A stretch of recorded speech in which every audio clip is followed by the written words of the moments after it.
Բարև ձեզ, Եվրոմեդիա 24-ի տաղավարում զրուցելու եմ արտակարգ դեսպանորդ և լիազոր նախարար Էդգար Ղազարյանի հետ։ Բարև ձեզ, պարոն Ղազարյան։ Բարև ձեզ։ Պարոն Ղազարյան, այս շաբաթ Լավրովն էր Հայաստանում, տեսակ Արման Բաբաջանյանը, Խսմալյանը, Սաքունցը ինչ հուշկ ու հանրահավաք իրականացրին, բազմամարդ Լավրովի դեմ։ Նախ կուզեի ես դրվագին անդրադառնալ, հետո նաև հարցս այսպես ձևակերպեմ, ինչ խորհրդով էր եկել Լավրովը Հայաստան, ինչի համար էր եկել այդպես։ Ճիշտ ասած, այդ ակցիայի հետ կապված շատ տարօրինակ էր ինձ համար պարոն Սաքունցի վիճակը։ Շալվարը թաց էր, ես չգիտեմ, ասենք թացայել հետո է մտել ջուրը, թե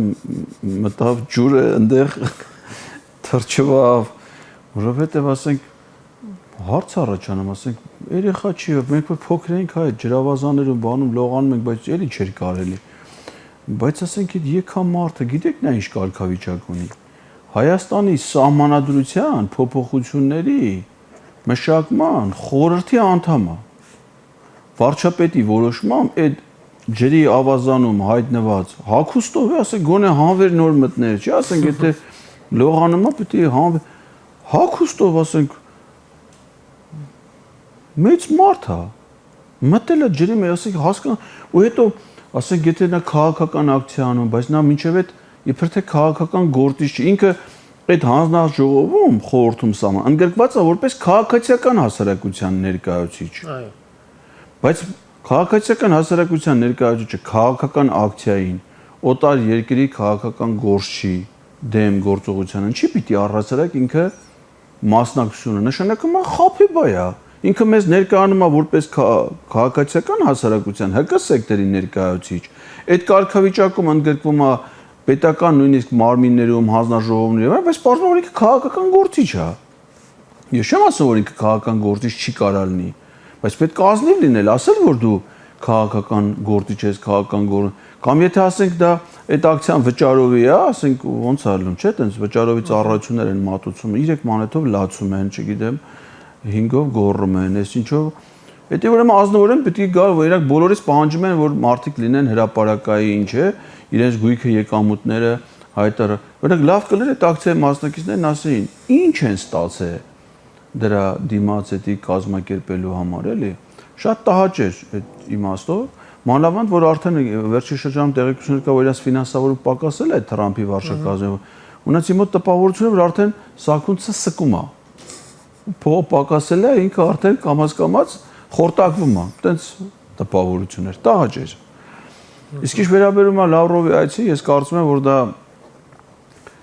քաղաքական շատ կարևոր նշանակություն ունի Ռուսաստանի համար, անշուշտ, ինքը դեռ Ռուսաստանի նախարար է, ինքը իր երկրի շահերով առաջնորդում, դերևս իրենց համար հետաքրքիր է պարզել ի վերջո Հայաստանը ինչ է անում, որովհետև այդ հակասական մոտեցումները քաղաքականության մեջ սա անբնական է։ Ասենք մի օր գնում ես Մոսկվա, մասնակցում ես պատերազմի հաղթանակի զորահանդեսին, բայց այդ պատերազմի խորհուրդը չունես, այսինքն ուղերձիդ մեջ չես գործածում հայրենական մեծ պատերազմ եզրույթը, այլ օգտագործում ես երկրորդ համաշխարհային պատերազմ։ Հայաստանում ոչ մի տոնական, պաշտոնական միջոցառումներ ըստ էության չեն կազմակերպվում։ Դու գնում ես ընդեղ ոչ այդ միջավայրի մարդ ես, ոչ այդ միջոցառման խորհուրդն ես զգում, ոչ դրան հաղորդակից ես, ոչ երկկողմ հանդիպումներ, ոչ Պուտինի հետ, ոչ ընդեղ գտնվող այլ պատվիրակությունների հետ։ Մի քանի օր հետո գնում ես Ալբանիա մասնակցելու եվրոպական համայնքի ոչ պաշտոնական գագաթնաժողովին, որտեղ այդ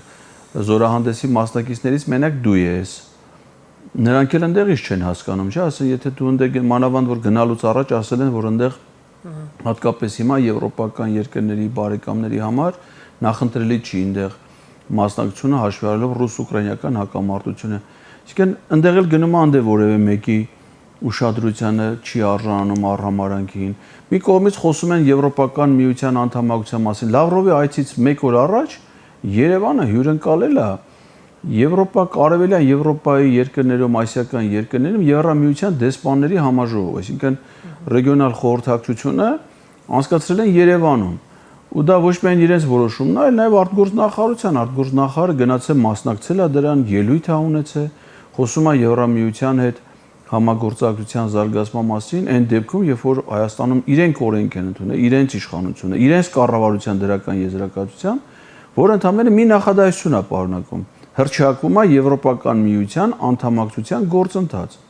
Եվ այդ օրենքին դրական եզրակացություն տված նախարարը Լավրովի հետ հանդիպան ասում է, որ Հայաստանը Եվրոպական միությանը անդամակցելու օրակարգ չունի, հայց չեն դրել, նման քննարկումներ հիմա չեն ընթանում։ Բա հարց առաջանում, բա որ դուք այդ քաղաքական գիծը չունեք, այդ քաղաքական որոշումը չունեք, այդ քաղաքական որոշումը չեք կայացրել, մանավանդ որ օրենքը որպես իրավական նորմ, կոնկրետ այն ինչ որ ընդունվել է, ազգային ժողովի աշխատակազմի իրավախորհրդատվական վարչությունը մի տողանոց օրենքին 10 էջանոց եզրակացություններ գրել բացասական, որ սա օրենքի ոչ մի պահանջի չի համապատասխանում։ Բայց այդ դեպքում դա չի կընդունե, եթե դա ձեր քաղաքական օրակարգը չի, դուք այդ ուղղությամբ քաղաքականություն չեք տան։ Մի կողմից ասում են Ռուսաստանի հետ մեր հարաբերությունները վերանայելու իմաստ չենք տեսնում, մյուս կողմից հենց նույն օրը նույն նախարարը հայտարարում է, որ անվտանգային ճարտարապետությունը, որը մինչև հիմա եղել է իր արդյունավետության խնդիրներ ունեցել եւ մենք նպատակ ենք դրել վերանայել այդ անվտանգության ճարտարապետությունը, բայց անվտանգության ճարտարապետություն, որ ասում ես, կողքիդ կանգնած մարդուն չես նայում, ասենք ում հետ է կապված քո մինչև հիմիկվա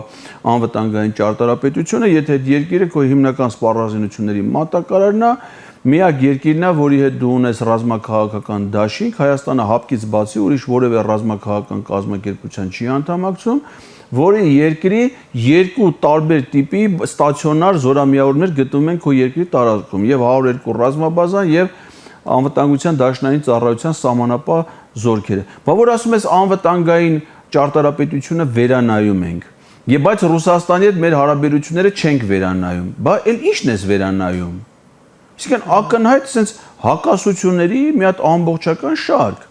Հնարավոր եղավ մոլորեցնել Լավրովին։ Դա ոչ մեկին հնարավոր չի մոլորեցնել։ Աշխարհում ոչ մեկն էլ հիմար չի, բոլորն էլ շատ լավ հասկանում են։ Եվրոպայում էլ են շատ լավ հասկանում, ստեղ էլ են հասկանում, Ռուսաստանում էլ են, որտեղ չեն հասկանում։ Այսինքն դու քեզ Նիկոլ Փաշյանը չէ՞ մի անգամ ոնց որ ասել, ես գիրք կձևացնեմ կամ ինչքան էլ ուզում ես դու քեզ ձևացնես։ Այո, կարող է նաև հենց այդպեսին ես։ Բայց ոնց կա ստենցել մարդիկ ճանաչում, այսինքն դու ինչ քաղաքականություն որ վարում ես, ինչ որոշումներ որ կայացնում ես, մարդիկ գնահատում են եւ տեսնում են թե դու ինչ որոշումներ ես կայացնում։ Եվ այնտեղ որտեղ արդեն գալիս է խարսխում է իրենց անվտանգային, իրենց քաղաքականության խնդիրների հետ, մարդիկ արդեն իրենց անհանգստությունն են հայտնում։ Եվ վերջում ասում եմ, եթե դուք դառնում եք Եվրամիության անդամ երկիր, ապա մենք պիտի իմանանք, որովհետև դա բացառվում է ԵԱՏՄ-ի ձեր անդամակցությունը դեպքում։ Հիմա ԵԱՏՄ-ի առանցքային երկիրը պիտի իմանա, չէ՞, կազմակերպությունից երկիր դուրս գալիս է, թե չէ։ Մի ուրիշ երկիր ուզում է անդամակցի, թե չէ, բայց իրանց համար գիտեք, առանցքային կարևորագույն նշանակության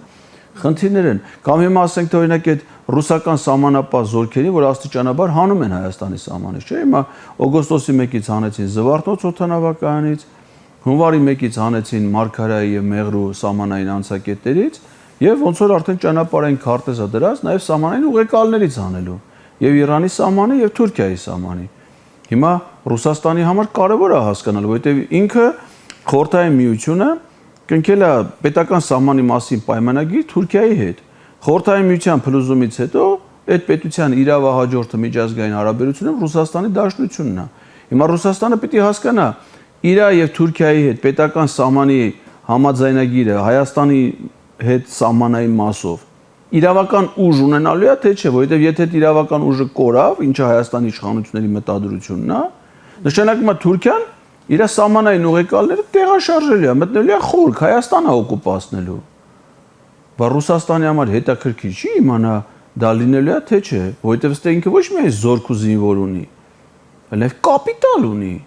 Հայաստանի տնտեսության մեջ ամենամեծ օտարերկրյա ներդրումները դրանք ռուսական ընկերություններին պատկանող ներդրումներն են, որոնք եւ արտադրական ենթակառուցվածքների եւ տնտեսական այլ ենթակառուցվածքների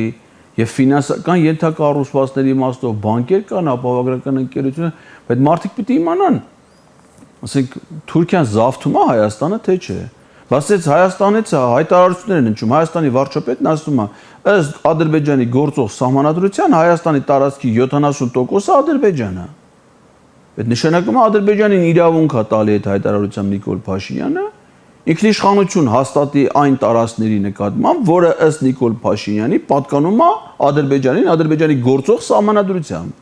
Ադրբեջանի գործող սահմանադրությամբ իրանց նախագահ, իրանց երկրի ինքնիշխանության, տարածքային ամբողջականության, անվտանգության երաշխավորն է։ Նշանակում է ինքը պիտի իր սահմանադրությամբ տարածքների վրա իշխանություն ունենա, չէ՞։ Եվ ինքը չի ասում, որ Ադրբեջանի սահմանադրությունը տարածքային պահանջ ունի Հայաստանից։ Հայաստանի վարչապետն է ասում։ Բայց հիմա Ռուսաստանը չիմանա էդի որ տարածքներն է, արդյոք իր կապիտալը, իր զորքը տարածքների մեջ ընկնում է, թե չի ընկնում։ Այսինքն սա մի արկածախ ընտրության դրսևորումները Հայաստանից քաղաքը տարվել են ամբողջությամբ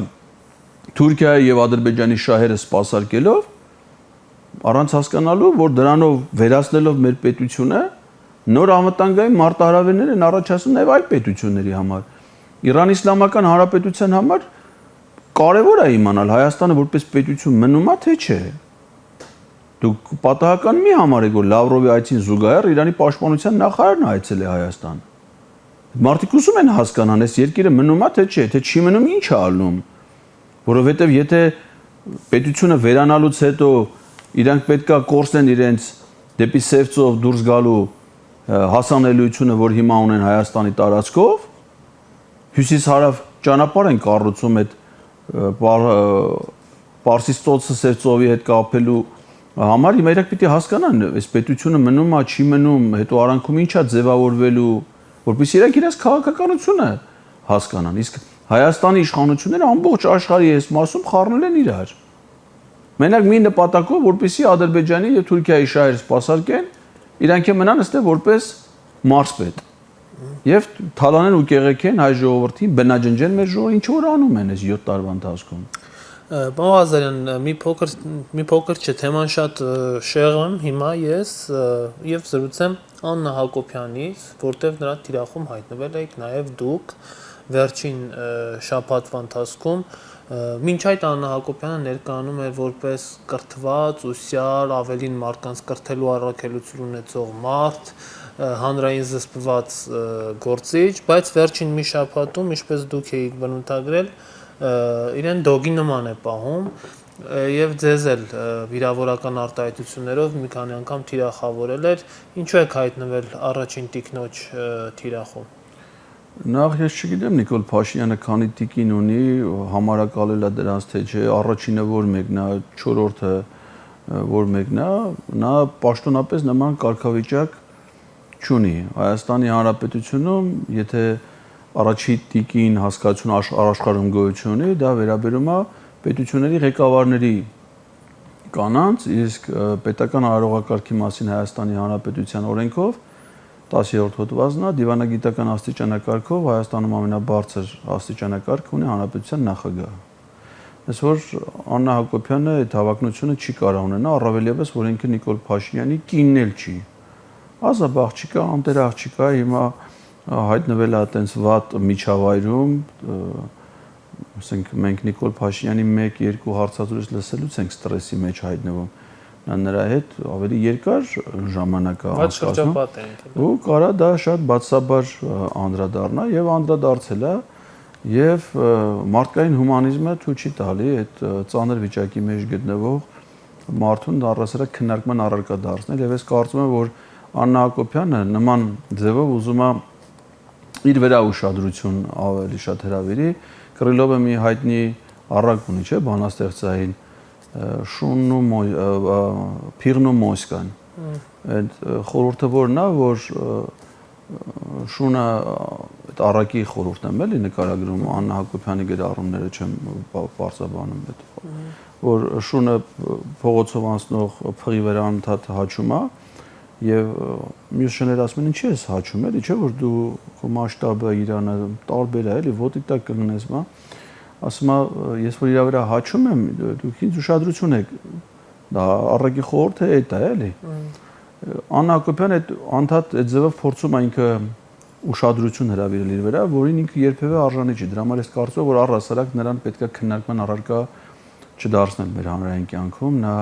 շատ վտանգավոր ինքը իր կերպարով իր տեսակով ու գործունեությամբ բայց կարգավիճակով իրենից ոչինչ չներկայացնող մի երևույթ է Եվ այդ որ ասում եք տգետների դպրոցը այդ, չէ՞, ով անա որ ասենք կրթական ծրագիր անի, կրթություն չստացած մարդը կրթություն է տարածում, ասենք Աննա Հակոբյանը կյանքում մի սեմինար ինքը մասնակցած կա, չեմ ասում որպես դասախոս, որպես մասնակից։ Սեմինարի եմ ասում, չեմ ասում նրա ակադեմիական կրթության մակարդակը։ Կենսագրությունը գրես, չգիտի որ ֆակուլտետն է ավարտել։ Իր ավարտած ֆակուլտետ կամ չգիտեմ ավարտելա թե սովորելա մենակ ֆակուլտետի անունը սխալ է գրել։ Հիմա տգետների դպրոցաբացը ակնհայտ իր ամուսնու դիրքով պայմանավորված է։ Հիմա պարզ չէ որ եթե Աննա Հակոբյանը Նիկոլ Փաշինյանը վարչապետ չլինի, մեր այս անվստահության իմպիչմենտի գործընթացը առաջիկայում հաջողելու է։ Դրանից հետո դուք պատկերացնում եք Հայաստանում մի մարդ, որը կամավոր գնա տգետների դպրոց նստի Աննա Հակոբյանը իրան դասախոսություն կարդա։ Պատկերացնում եք, տեսնում, կամ ասենք հələ մի պատկերացրեք մի մարդու, որը տանի 1 դրամ գումար վճարի իմ քայլը հիմնադրամին։ Պատկերացնում եք դες մարդու, ես չեմ պատկերացնում։ Այսինքն նրա ամբողջ կարգավիճակը պայմանավորված է ամուսնու, այդ ամուսին ասածը որն է, այդ ում հետ որ հարաբերությունների մեջ է անձնական, դրա պաշտոնական դիրքի հանգամանքով։ Հետևաբար ես կարծում եմ, որ ուշադրության արժանի չի նա։ Շատ լավ, դուք ձեր խոսքում ասացիք, որ իմպիչմենտը հաջողելու է, բայց երկրորդ նախագահը այսպես մի քանի լրատվամիջոցի հարցազրույցով հանդես եկավ եւ մեղմ ասած թերահավատորեն մոտեցավ իմպիչմենտի գործընթացին։ Ձեր կարծիքով ինչու այդ թևը չի հավատում ընդհանրապես իմպիչմենտի հաջողությանը։ Դե հիմա երկրորդ նախագահը թերահավատա, կարա թերահավատ մնա, այսինքն այդ իմպիչմենտի հաջողությունը պայմանավորված չի դրա նկատմամբ այդ նաև Ռոբերտ Քոչարյանի վերաբերմունքի բարձր աստիճանով։ Կարա նաև թերահավատ լինի, բայց դա չի խանգարելու, որ այդ գործընթացը հաջողի։ Առավել ևս, որ այնինչին, որ մինչև հիմա վստահություն են ունեցել Հայաստան դաշինքը եւ Ռոբերտ Քոչարյանը, ոնց որ թե հակառակն է, դրանք իրականություն չեն դարձել։ Այսինքն այնինչին իրանք որ մտածել են, որ դա իրականություն կլինի, դրանցից ոչ մեկը իրականություն չի դառել։ Օրինակ 2021 թվին մինչև ընտրությունները իրենք նախաձեռնել են հայրենիքի փրկության շարժումը այն հավատով, վստահությամբ, որ Նիկոլ Փաշինյանը հրաժարական կտա։ Հրաժարական չտվեց։ Հետո գնացի Նիկոլ Փաշինյանի այդ ընտրության այն վստահությամբ, այն հավատով, այն պրագմատիզմով, որ իրանք ընտրություններով հաղթելու են Նիկոլ Փաշինյանին։ Պարտվեցին այդ ընտրություններում։ Հետո մանդատները վերցրեցին, գնացին ազգային ժողով, Հայաստան խմբակցության պատգամավորները կնա Քոչարյանը իհարկե չի վերցրել, մեծ վստահություն ունեին, որ ասենք Իշխան Սաղաթելյանը կընտրվի ազգային ժողովի փոխնախագահ։ 2 անգամ չընտրվավ։ Հետո մեծ վստահություն ունեին, որ Արթուր Ղազինյանը գոնե 14-րդ անգամ կընտրվի Պաշտպանության եւ անվտանգության հարցերի հանրաժողովի նախագահի տեղակալ։ Բայց 14 անգամն էլ չընտրվավ, 15-րդն էլ ստիպված եղան առաջադրել ու տենց էլ չընտրվավ։ Հետո այլ շարժումներ նախատեսեցին, դիմադրության շարժումը, շատ մեծ հավատով, պրագմատիզմով, որ դա ունենալու է հաջողություն եւ Նիկոլ Փաշինյանը հրաժարական է տալու։ Ինչքան գիտեմ Նիկոլ Փաշինյանը հրաժարական չի տվել։ Հիմա իրենք անվստահություն ունեն, չեն հավատում այս գործընթացին։ Դա լավ է։ Որտեւ այն ինչին իրանք որ մինչև հիմա հավատացել են, կյանքը ցույց է տալի, որ դա տարելա ձախողման։ Եվ շատ լավ է, որ այս գործընթացի նկատմամբ վստահության հավատի աստիճանը ցածր է, նշանակում է, որ գործը մոտ է հաջողության։ Բայց գործը արդյոք չի մտել փակուղի, որովհետև այն երկու մարդիկ, ովքեր այդ պակասող ստորագրություններն էին ապահովելու, Հովիկ Աղազարյանն ու Հակոբ Ասլանյանը, առաջադրեցին Էդմոն Մարուքյանին, պատիվ ունեմ խմբակցությունն էլ կտրուկ ասաց, որ Մարուքյանի երբեք կողմ չի լինի։ Հիմա ստացվում է, որ այս երկու սուբյեկտները, որոնք նշեցի, պատիվ ունեմ խմբակցություն եւ Ասլանյան Աղազարյան, հակոտնյան պատկերացումներ ունեն եւ ըստ էության չեն գա մի ինչ որ հանգրվանի։ Աղազարյանի եւ Ասլանի նախաձեռնությունը պաշտոնական նախաձեռնություն այն մեկնարկել է եւ դա չի բացառում, որ կարող են լինել նաեւ այլ նախաձեռնություններ։ Այն որ իրենց նախաձեռնությունը այլևս չի կարող ունենալ հաջողության հեռանկար, Դա այլևս ակնհայտ է նաև ձեր կողմից վկայակոչված հայտարարությունները հաշվի առնելով։ Եթե իհարկե իրանց չհաջողվի, ես կարծում եմ, որ իրենք կարող են դեռևս ջանքեր գործադրել։ Ես չգիտեմ ինչի ԿՊ-ից դուրս եկած երկու падգամավորները եւ իրենց տեխնացուն որոշեցին իրենց գաղափարը առաջ մղելու համար առաջինը իրենց գործընկեր փնտրել Հայաստան եւ պատիվ ունեմ խմբակցությունների կազմերից, երբ որ տրամաբանությունը հուշում էր, որ իրենց գաղափարը զարգացնելու համար իրենց գործընկերները պետք է լինեն քաղաքացիական պայմանագիր խմբակցության մյուս падգամավորները։ Որտեւ իրենց գործընկերները նրանք են։ Ինչ գործ ունեն իրենք Հայաստան խմբակցության կամ պատիվ ունեմ խմբակցության հետ։ Այսինքն իրենց գաղափարի առաջ մղման համար այլ падգամավորների հետ պետք է սկսվեր իմ կարծիքով իրենց աշխատանքը, քան ընդդիմադիր խմբակցությունների падգամ։ Դրա համար իրենք սխալ ճանապարհով գնացին ու առայժմ իրենք են կանգնած փակողի առաջ, եթե չվերանային իրենց մոտեցումը, օրինակ ես կարծում եմ, որ ես ինձ համար անհասկանալի է նաև Էդմոն Մարուկյանի ոգևորությունը, որ ինքն է ցանկանում հանդիպել բանտոս, դու ինչ գործ ունես հանդիպես։ Նախաձեռնության հեղինակը խո դու չես, որ դու այդ նախաձեռնությունը առաջ մղելու հետ կապված բանակցություն արես։ Ով որ նախաձեռնության հեղինակն է, նա էլ պիտի իր նախաձեռնությունը առաջ մղի։ Իսկ Հովիկ Աղազյանի եւ Հակոբ Ասլանյանի պարագայում կարծում եմ, որ ավելի իրատեսական է, որ իրենք սկսեն, եթե իրենք ազնիվ մտադրություն ունեն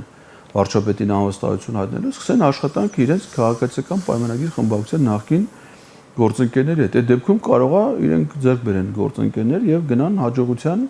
կերտեն հաջողության իրենց պատմությունը, եթե իսկապես իրենք ուզում են անվստահություն հայտնել Նիկոլ Փաշինյանին։ Իսկ ինչ վերաբերում է այն նախաձեռնությանը, որ մենք ակնկալում ենք, որ կլինի ընդդիմադիր падգամավորներից, ոչ մեկը Հովիկ Աղազյանի եւ Հակոբ Ասլանյանի հույսին չի։ Իրանք իհարկե իրանք էլ իրավունք ունեն միանալը, բայց այդ որոշման ընդունման համար անհրաժեշտ է ոչ թե 36 падգամավորի աջակցություն, այլ 54, այսինքն բոլոր դեպքերում բոլոր խմբակցություններից էլ պիտի падգամավորներ միանան այս նախաձեռնությանը։ Իսկ այնտեղ որտեղ արդեն պետք է 54 հոգի միանան, ով ասում որ դրանց մեջ պիտի պարտադիր լինի Հովիկ Աղազյանը եւ Հակոբ Ասլանյանը, իրանք կարան նաեւ չլինեն, կարան նաեւ միանան, այդ արդեն իրանք որոշելու հարցն է։ Այսինքն այսպես թե այնպես մեր պատկերացրած գործընթացը ենթադրում է ոչ թե 36 падգամավորի աջակցություն, որ նստենք հաշվենք ընդդիմությունը քանիսը ունի, այս խմբակցությունը, կարող է, չգիտեմ, պատիվ ունեմ խմբակցությունից նախաձեռնությունից մեկին չմիանա մի падգամավոր կամ Հայաստան դաշինքից 4 հոգի չմիանա մի ուրիշ նախաձեռնություն։ Դա չի նշանակում, որ կանգնելու է գործընթաց։ Սենց թե այնպես որոշման կայացման համար պետք է 54 падգամավորի աջակցություն։ Հետևաբար շուտ-ուշ գործընթացը հասնելու է քաղաքացիական պայմանագիր կուսակցությանը։ Ես այս անցնող շաբաթվա ընթացքում փորձեցի իրենց իսկ հայտարարված քաղաքացիների ընդունելության ժամանակ հանդիպել տարբեր падգամավորների, այդ թվում եւ քաղաքացիական պայմանագիր խմբակցության պայ։ Իրենք ակնհայտորեն վախեցան այդ հանդիպումներից, խուսափում են այդ հանդիպումներից, ինչի հետևանքով առաջիկայում կհանդիպեն քննիչների եւ դատախազների հետ, որովհետեւ այս բոլոր դեպքերում հաղորդումներ եմ ներկայացրել հանցագործության մասին, մի հատ էլ այսօր ստեղ գալուց առաջ ուղարկեցի դատախազություն։ Ում հետ կապված։ Տնտեսական պաշտպանության հարցերով, որովհետեւ մենակ ես եի գրանցված, հարցում եմ արի ազգային ժողով, բարձր մենակ ես եի գրանցված եղել ու չեղարկել են այդ հանդիպումը։ Մնացած բոլորը ով որ չի, այնտեղ Էմմա Պալյան կար, չգիտեմ, այնտեղ պատգամավորական անունները չեմ ճանաչում, բայց ճանաչում եմ Հակոբ Արշակյանին, Ռուբեն Ռուբինյանին, այդ Էմմա Պալյանն էլ ճանաչում եմ, որովհետև այդ գրախանութ բան որ եղբայրը Գյումրի ունի, մամուլում հրապարակ ամուսնուն ընդունել էր աշխատանքի, քանի պատգամավորական գործունեությունից չի հայտնի էլի, այլ գործունեություն։ Բոլորի համար դա հաղորդում եմ ներկայացրել դատախազ։ Այսինքն, sense tenets այդ հանդիպումները կայանալու է, իրենք պարտավոր են գան, եւ ես հույս ունեմ, որ երբ որ impeachment-ի գործընթացը հուսով եմ, որ եկող շաբաթվա ընթացքում նոր փուլ կթևափոխի, այսինքն կլինի նաեւ երկրորդ նախաձեռնությունը առնվազն ընդդիմության падգամավորների շարքերից հուսադրման հիմքը պատիվ ունեմ խմբակցության առանձին падգամավորների հայտարարություններն են, որ իրենք կարևոր են համարում այս գործընթացը, անխուսափելի են համարում, այդ ենթադրում է, որ իրենք խոսալով չի պիտի գործընթաց սկսեն։ Մենք կարանք միայն խոսքով գաղափարը զարգացնենք, իրենք լիազորություն են եւ պարտավորություն են այդ գործը անելու։ Եվ հույս ունեմ, որ առնվազն այդ խմբակցությունից կլինի նախաձեռնություն եւ ներքին համոզմունք ունեմ, որ այնուամենայնիվ Հայաստան խմբակցությունը մեր ստիպված կլինեն իրենց հայտարարության պահանջներից հրաժարվել եւ որդեգրել ավելի կառուցողական մոտեցում, դիրքորոշում, միանալ այդ նախաձեռնությանը եւ ոչ թե ստորագրելու հետ կողմ քաշվել, այլ բոլորս համատեղ ջանքերով գնանք այդ խնդրի լուծման։ Տեսեք, ես գնում եմ ազգային ժողով ԿՊ-ի падգամավորների հետ հանդիպման, հələ մի անգամ չի եղել ընդդիմադիր մի խմբակցությունից մի падգամավոր գա իմ ինձ աջակցություն ցուցաբերի։ Ասենք օրինակ ԿՊ-ից падգամավորը նստած է, ինձ չի ընդունում, ուրիշ քաղաքացիների ընդունում է, չէ՞։ Այդ նույն հանձնաժողովում Հայաստան խմբակցությունից, պատիվ ունեմ խմբակցությունից падգամավորներ կան։ Մեկը չի գալի միաժամանակ մասնակցի այդ ընդունելությանը, եւ այդ ԿՊ-ական падգամավորին ասի չհասկացանք, դա մեր հանձնաժողովի ընդունելությունն է, նաեւ իմ ընդունելությունն է, իսկ ոչ չենք ընդունում քաղաքացուն։ Ու պահանջի, որպեսզի Ղազարյան Էդգարը գա մասնակցի ընդունելությանը եւ միասին մենք այդ ԿՊ-ի падգամավորի հետ աշխատենք։ Մեկը դա չի, մի դեպք չի եղել, որ Հայաստան կամ պատիվ ունեմ խմբակցությունից մի падգամավոր, եթե իրանց հերթը չի ոնց որ ընդունելության կազմակերպման, կամ ներկա գտնվեն այդ ընդունելությանը իմանալով հանդերձ 1-2 դեպքից հետո իմանալով հանդերձ որ ԿՊ-ում ակնհայտ քաղաքական որոշում են կայացրել, որ ինձ հետ պիտի ոչ մեկ չհանդիպի։ Այսինքն ինչ պիտի ես դրսից առանց թուղթ, առանց կարգավիճակ պիտի գնամ ազգային ժողովի ընդունարանում անգամ փորձեմ պայքար տանել, իրանք շենքում նստած չմիանան այդ պայքարին, մասնակցություն չունենան դրան։ Երբ որ դա առաջին հերթին իրենց խնդիրն է։ Իրանք են խոստացել, որ դա պիտի անեն։ Իրանք այդ խոստումով են դառել падգամավոր։ Բա ոնց պիտի, ասենք չէ, դժվար է, դե ԿՊ-ականները չեն ընդունում։ Հետո ես հաշտվում եմ դրա հետ, որ չեն ընդունում։ Ամսի 30-ն է կա ընդունելություն։ Հեսա հունիսն են հայտարարում։ Հունիսի ես մենակ չէ, սա ժողովրդին ասել եմ գրանցվեք։ Ամբողջ հայ ժողովրդի գրանցվի ընդունելության։ Ընդ կարգով 8 հոգի կարա մասնակցի, ասենք մենք ոչինչ 80,000-ով գրանցում ենք 8 հոգի կմտնի ընդունելության։ Դրանով ոչ չեն ընդունում։ Դժվար է, դժվար է ավելի շատ ջանք գործադրենք, բայց կփոխենք այդ իրականությունը։ Հետևենք process-ներին, պարոն Ղազարյան, նաև ձեզ հաջողություն մաղթելով, շնորհակալ եմ այս զրույցի համար։ Ես եմ շնորհակալ։ Հարգելի հեռուստադիտողներ, զրուցում էի արտակարգ դեսպանորդ եւ լիազոր նախարար Էդգար Ղազարյանի հետ, կհանդիպենք։